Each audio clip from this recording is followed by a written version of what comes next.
And welcome back into Open Line. We're glad that you joined us this evening. It is Ask an Attorney evening, and we're asking the expert himself, Kevin Kennedy from the Kennedy Law Firm. So we are going to go right back to the phone lines. If you do have a question or a comment, make sure you get online with us. The phone number is right there on your screen, 737-7587. So let's go back to the lines right now. Al is on the line with us. Al, good evening. Do you have a question for Kevin? Yes, I do. About 10 years ago, I had wrist surgery in West Virginia, and the doc, after 2 weeks, he cleared me for the surgery. He said, but you still have a splint. So what I want you to do, if you're going to drive somewhere, you put that splint away, because if they see you driving with a splint, they could give you a ticket for driving while impaired. I'm wondering if Tennessee has the same law. I'll hang up and listen to your answer. Thank you. Okay. Well, again, it's always open to interpretation. So obviously, if you present a problem that you can't maneuver that vehicle, they are going to write you and stop you, which they should. Why behind that? Because it's against public policy. You not only put yourself at risk, but you put the rest of the people. So I don't know exactly what specific statute. That's why as you learn the law, you understand the theory behind it. And anytime it's against the public, you can interpret that there's going to be a law there that we can research and go. On the converse, even if there is a codified law, the skillful lawyer is going to find a way to explain himself away through that. But so I would say you're right on point, sir, and thank you for that question. Absolutely. Friendly voice there. We appreciate you calling in there, Al. Kind of expanding on that a little bit. Now, we know as far as what you can't hold a cell phone in your hand. You better not. But what if you were holding a Slurpee or a Coke or something like that? Or a cookie. Or a cookie. And I mean, it gets to... It's a lot of gray area interpretation. Yeah. And so... and that's why it's really, remember the police have these cameras on you. You don't carry a camera around. So are we at a disadvantage? That's why you better be trained with the OpenLine to know. And so let your mind always calculate defense mode. Those blues go off. If you're a normal person, anxiety goes up. So you try to think clear and use your best judgment. Be careful on everything you say, because you know they're going to record you. They are skilled and they're trained to get you to admit things. And speaking of them recording you, is it legal for you to record them? Oh, yes. Oh, yes.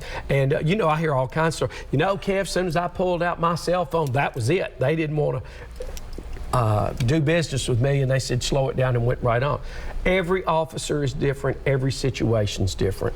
And obviously you want to be respectful of the officer, but does an officer have the right to say, put your phone away? Oh, they can say anything. Okay. It's getting into the gray areas.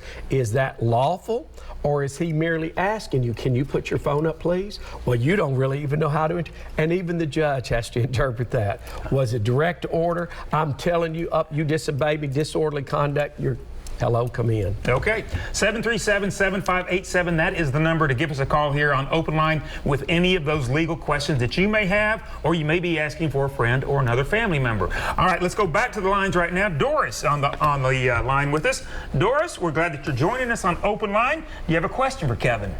Yes, I do. My home has been refinanced 2 times since my husband passed away, and it's been 30 years. But his name is still on records as owner downtown when I get my taxes. And I was just wondering if I should do something to get it off. I mean, is it going to be a problem I've got your answer. Away, and then my children have to deal with that? Thank you, and I have the answer. If you can just get a copy of your deed, and even if you ask the trustees there where they record the deeds, is this, many times they will tell you, they'll usually say, I can't get legal advice, I can't give legal advice. Okay, I'm not asking you for legal advice. I'd like to hear your opinion. Is this husband and wife, tenants by the entirety. And what that means is if the wife or husband died, in your situation, your husband, by operation of law, that house is already vested in you, and you don't have to file anything. Perhaps if it became a question, there'd be a death certificate. Now, if you've refinanced it twice, that's probably already there, and that's just a record that has not been corrected, because they wouldn't loan you the money if there was a cloud on the title. All right, so we do appreciate that call, Doris. Kevin, you know, I often bring you questions because people know that I do this show with you. Yep. Had a friend recently said that they had received something in the mail from one of the hospital systems and said that sometimes bills go out that are not supposed to go out or that are not theirs. And it said, we just wanted you to be aware of this. What should you do if you think, well, this is not a bill that I should Yes. have been sent? Then I teach you to have a proactive approach. Make a file, do your follow-up questions. In today's society, you can't just say, well, I'm retired and I'm not going to do anything, because all of a sudden you keep getting all these bills. Well, then it'll be turned over to an agency and they'll try to report. I say take a proactive approach. Let's go notify them. If you can get someone on the phone, if it's Chuck, hi, Chuck, what's your name? Many times they won't give you both names. I like to get as much as I can. I'm trying to protect myself. And then I'd say, okay, and where are you at? And so then if there's any question, I'll send a letter. Why? Because that documents our conversation. So get as much information as you can. That's what you want to do. All right, let's go back to our lines right now. Steve is on the line with us. Steve, we're glad that you called. What's your question for Kevin? Yeah, hey Kevin, how you doing tonight? Great, Steve. Thank you for calling. Good. Hey, I got a quick question. I am what they call ex-felon. Yep. I haven't been arrested I'm 60 years old. I haven't been arrested since, I don't know, it's been like 29, 30 years. I can't even remember what the charges were. But I was wondering what it would take to get my firearm, well, I don't know how you call it, the firearm rights restored. Yep. Do I need to go in front of the governor? Do I need to get pardoned? Do I need to hire an attorney, or what? Yeah, I'd start with an attorney and see if he can look and find out what your record is. Is it one of the felonies that could be expunged? If so, it's worth hiring a lawyer.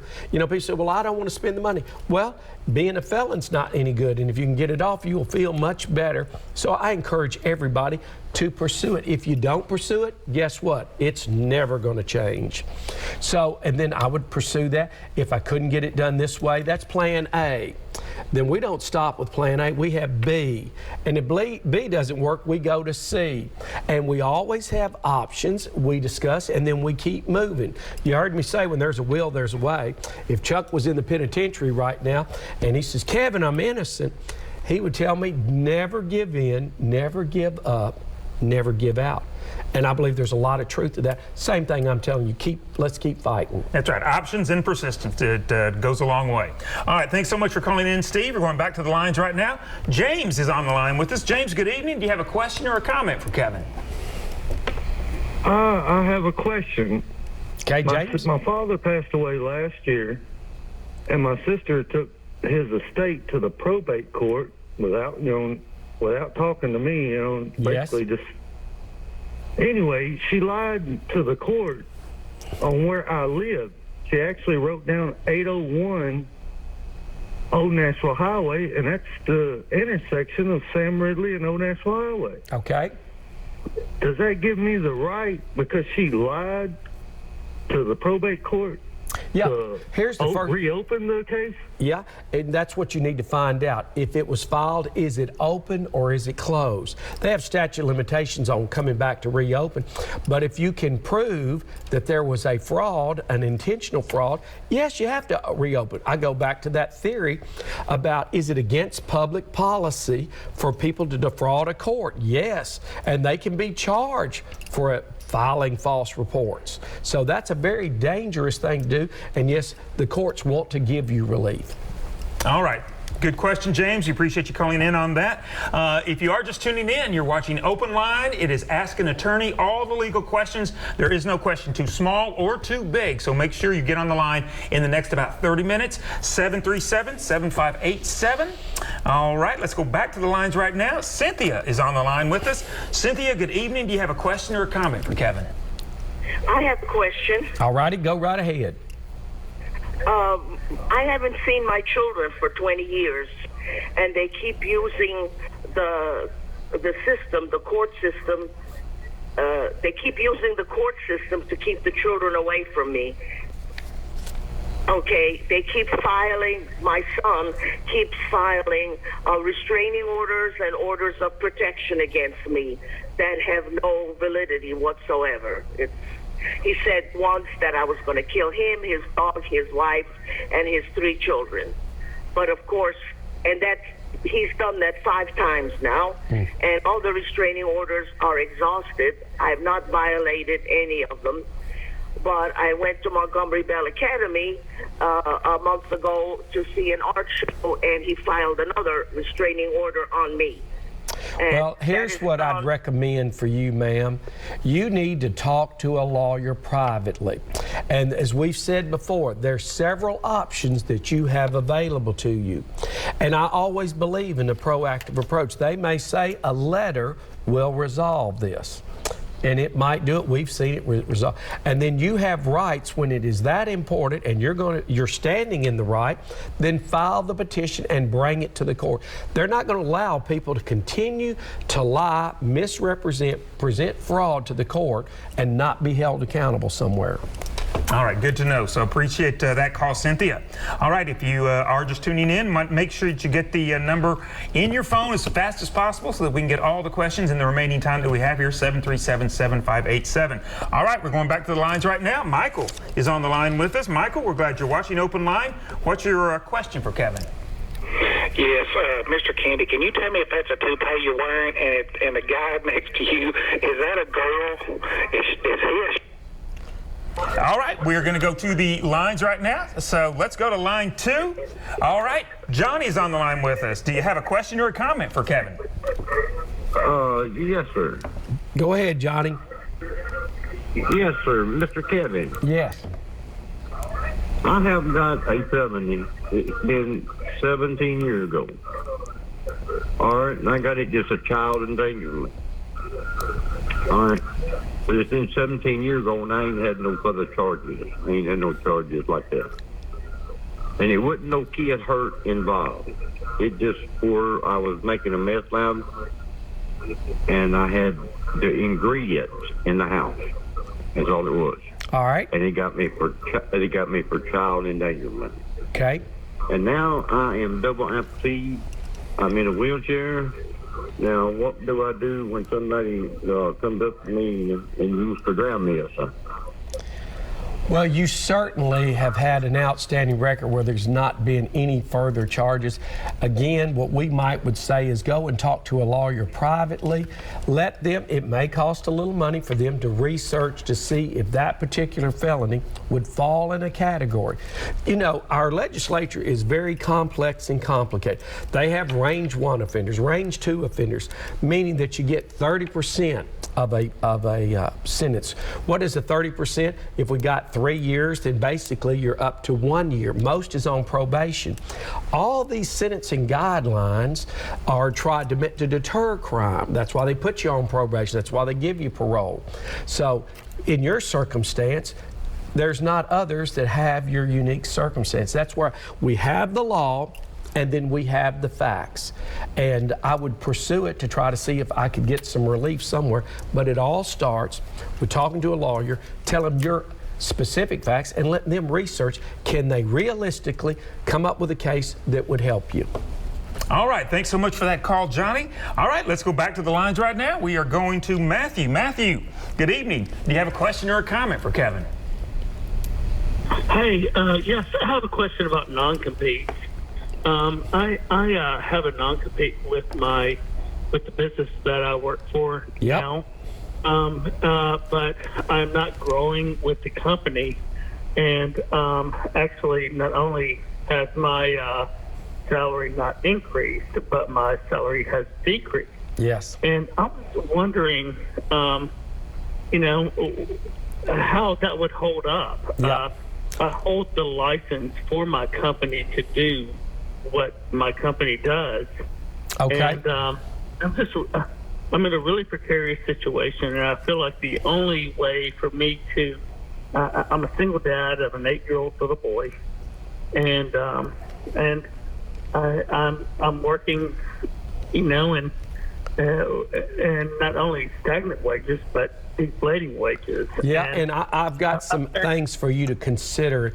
Right now, we're seeing a massive wave come through the law firm. What is it? Everybody at least have identified these issues of non-compete.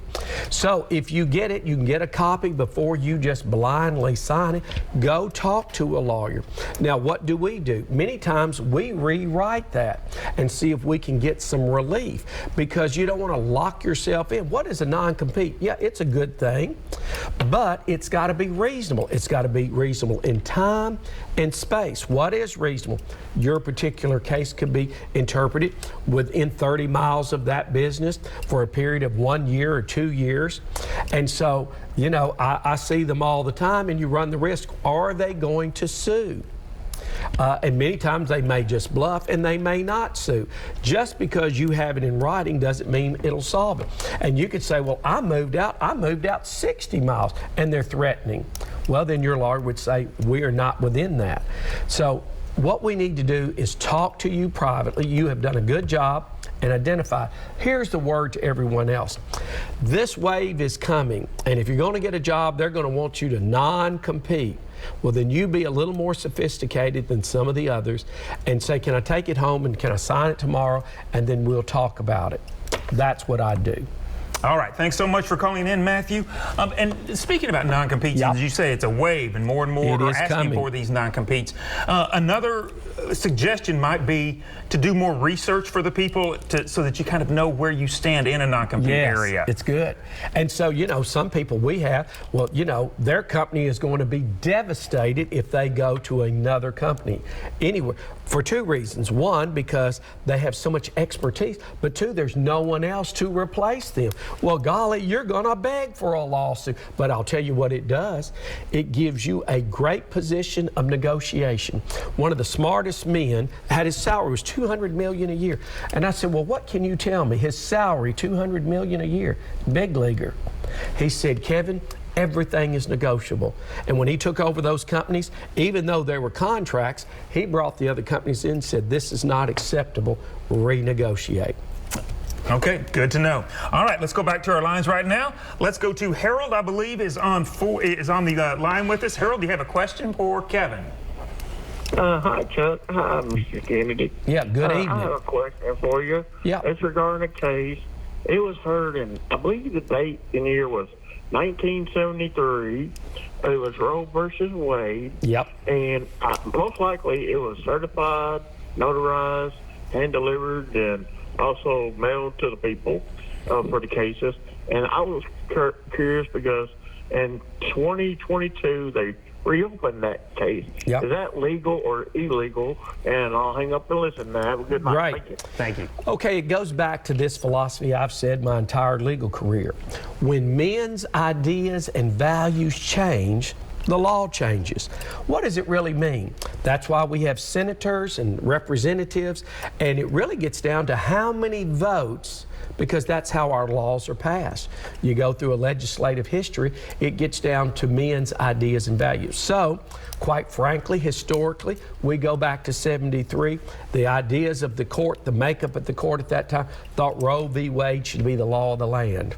Well, guess what? We know that the political arena has shifted, and people with a more conservative mind have said that is unconstitutional. But I think the biggest point is to take away from this is that when we evaluate something, we know it's not always set in stone. You say, Kev, how do you know that? I said, if you look at any old cases, you research them back, they say that wasn't right. Remember, all law is originally based on canon law. That's church law. That goes back to the 10 Commandments. And so there's interpretations.